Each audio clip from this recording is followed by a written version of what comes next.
Якутске введен режим чрезвычайной ситуации. Решение принято главой города Айсеном Николаевым. Отстоять интересы государства за рубежом. В Москве прошло заседание Совета глав субъектов страны при Министерстве иностранных дел России. Маневрировать и разрезать водные потоки. В Нерюнгри стремительно развивается направление каякинг.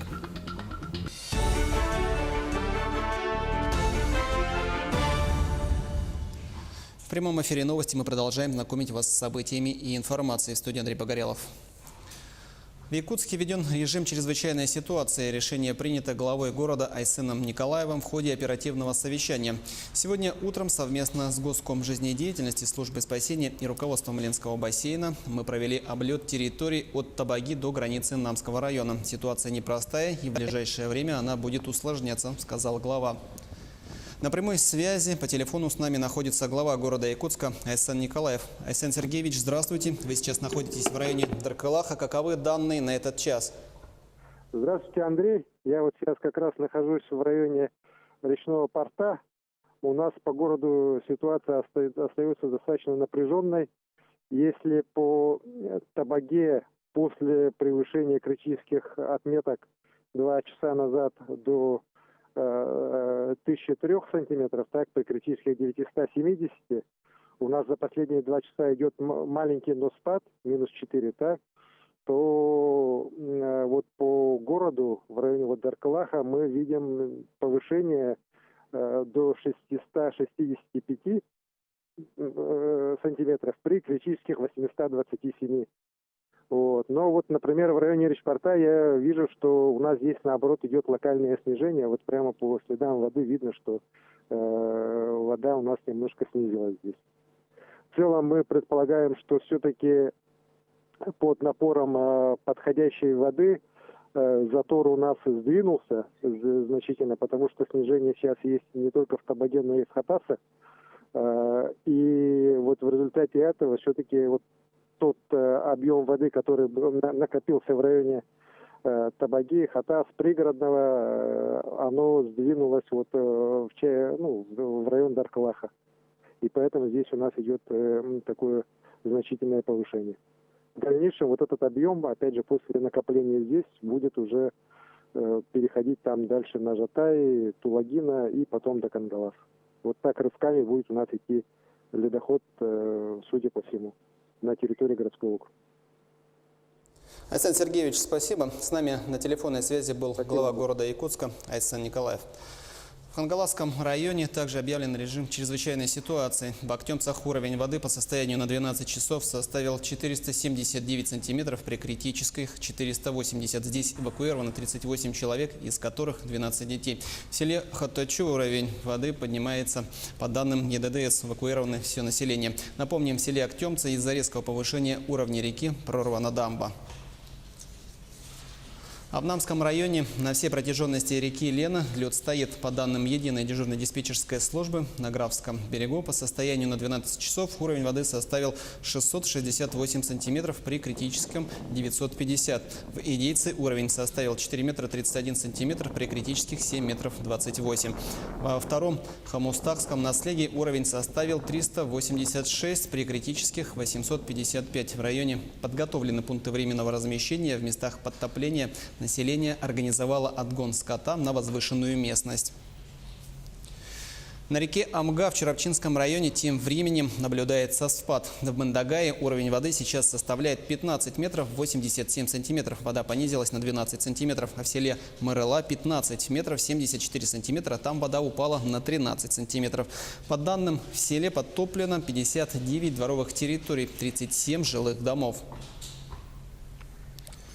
В Татинском районе вода, наоборот, все прибывает. По последним данным, в Харбалахе уровень воды выше критической нормы на 1 метр. Это 11 метров 7 сантиметров. В Чемнай 13 метров 20 сантиметров с повышением на 2 сантиметра. На реке наблюдается редкий ледоход. По телефону передает руководитель оперативной группы Василий Тарский.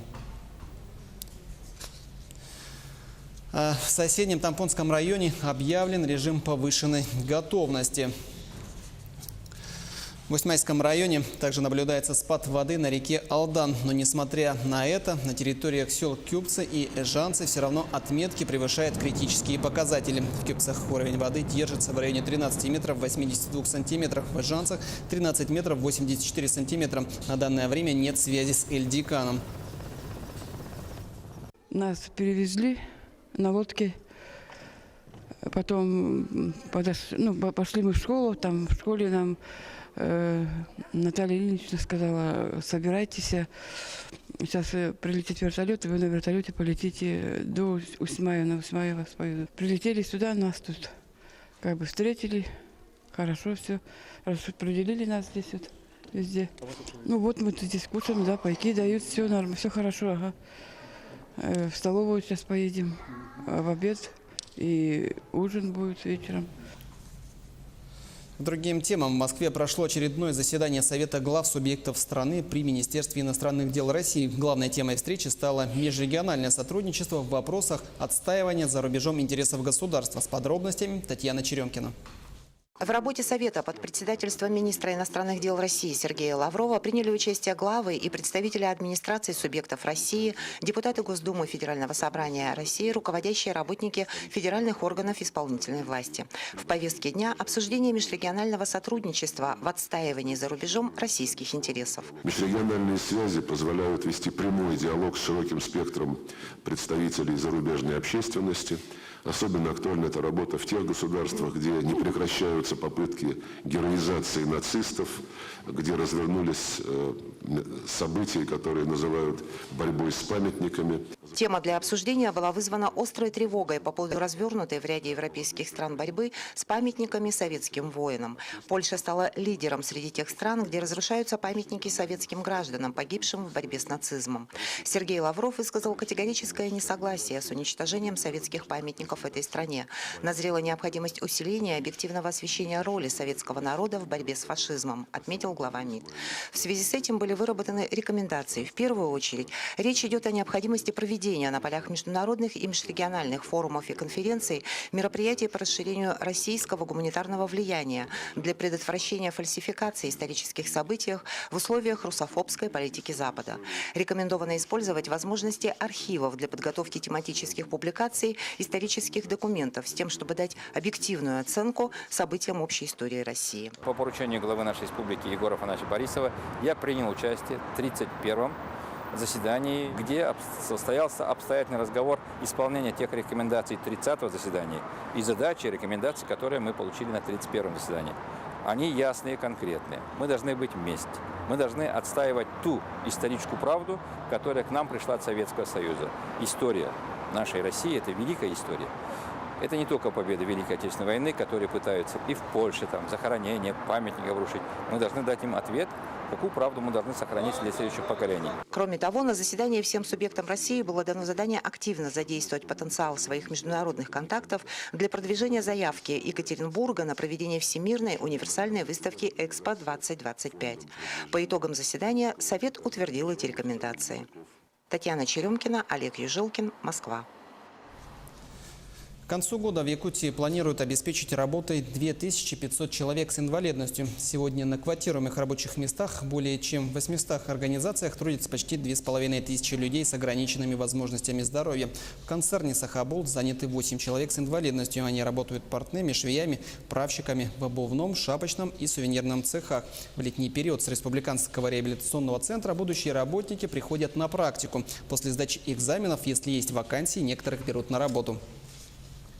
Когда вот мне отходы дают, вот эти вот, от коров уже сейчас там, вот я вот подбираю по цвету, потом их вот пришиваю вот зигзагом в машинке вот это, и правлю, ну, чтобы она ровненькая была, красиво. И отдаю этим подклад, который вот пришивает. И все, это вся моя работа. Каякинг – сравнительно новый термин, обозначающий древнее умение людей сплавляться по воде. Современные каяки используются в водном туризме и предназначены для плавания по бурным рекам, озерам или морям. О развитии этого направления в Нерюнгри расскажут наши коллеги. Есть те, кто еще радуется майскому снегу и играет в снежки, а есть те, кто уже готовится к жаркому лету. Сегодня впервые в Нерюнгри открыта школа каякинга. У нас появилась возможность на себе испытать, что такое эскимосский кувырок.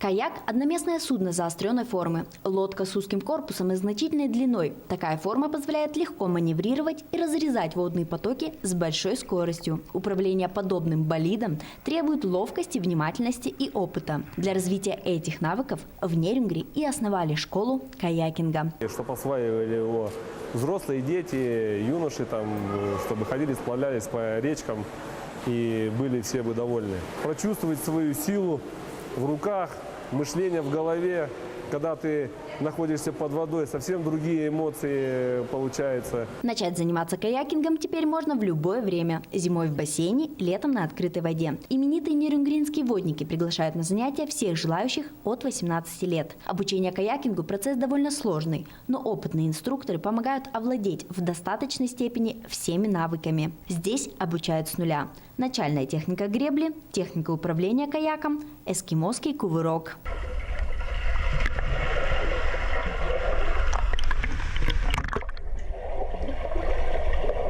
Управляемые двухлопастным веслом, каяки оснащены упорами для ног, спины. Посадочное место гребца закрывается специальным фартуком, юбкой, не дающим воде проникнуть в лодку даже при перевороте. Это дает гребцу возможность совершать эскимосский кувырок – постановку лодки на ровный киль из перевернутого состояния. Это очень важный в каякинге прием, не владея которым крайне нежелательно пытаться плавать по рекам с порогами. Это один из первых элементов, который необходимо освоить после того, как научитесь прямо грести на каяке.